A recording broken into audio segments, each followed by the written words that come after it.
everybody, I'm Joe Paul, I'm the author, and today we're going to be talking about managing goals. I talked last week about where the monthly goals worked, and today I'm going to go through how you can manage setting those monthly goals, quarterly goals, bi-monthly goals, whichever you find works for you. So I'm going to give you my 5 points that you should remember and go from there really. Number 1, make them simple. Not too easy, but not too hard either, because the last thing you want to do is set your goals so complicated that you can't actually get them done. So you aim for what you want to do before the end of the time period. Now for me that's a month, to some people it's a quarter, other people it's 2 months, some people even do yearly goals. I do yearly goals, but I also do monthly goals. You can do anything from set a number of chapters to reach, or a sales goal, or a number of words, or anything like that that is simple enough to keep you on track but will also not overwhelm you too much. Number 2, make them achievable. You want something that you can get done in time. If you set the bar too high, then you're going to end up failing, and that's just not going to do your motivation any good.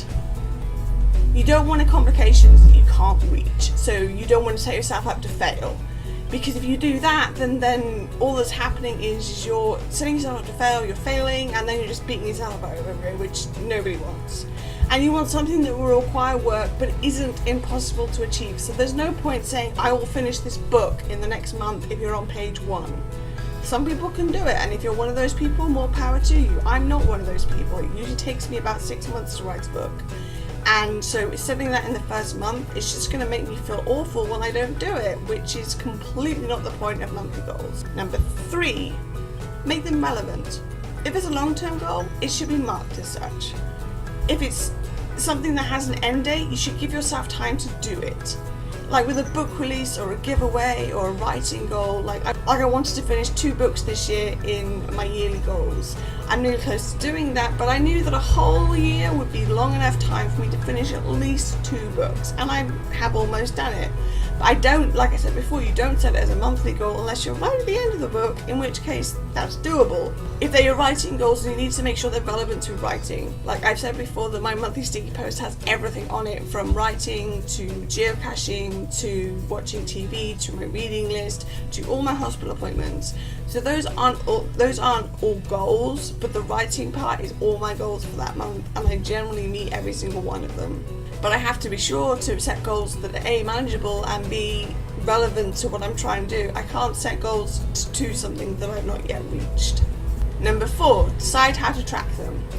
Last video I talked about tracking. I talked about how I do it on a private blog, but you can use a notepad, you can use sticky notes, you can do a vlog, whatever works for you, but you make sure that you have some way to track your goals, because if you can't track your goals, then you don't know whether or not you're on goal. You should keep track of them regularly and check in so that you make sure you're still on track. So like with my monthly sticky post, I can cross off a goal when I finish it, and I can cross off bits of the goal when I finish some of it, but not all of it. It's a good way to keep me motivated, and a good way to make sure that I'm on target and on track. And finally, number 5, be honest with yourself if no one else. You will miss some deadlines, and that's okay. You need to be honest with yourself about your goals. It doesn't have to be a public thing, it can be a private thing, but you need to hold yourself accountable to them, otherwise what's the point of having them? Going back to you will miss some deadlines, everybody misses deadlines. There are some things that happen that come out of the blue, and you can't plan it, you can't predict it, it happens, and then you've missed a goal. Don't beat yourself up over it. I mean, I generally don't cross off absolutely everything on my monthly sticky post every month.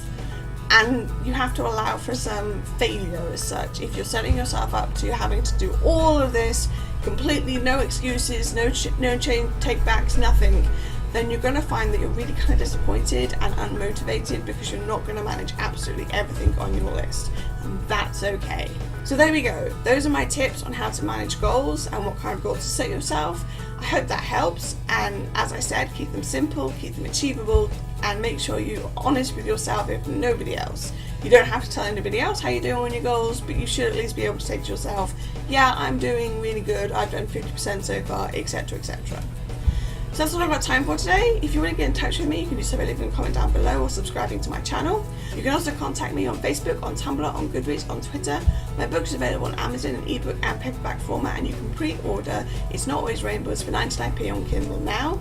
I also have a newsletter, and don't forget to check out the Dark Side of Fiction 2017 event where I will be signing books in October, all the links to which are listed below. Thanks for watching. Bye.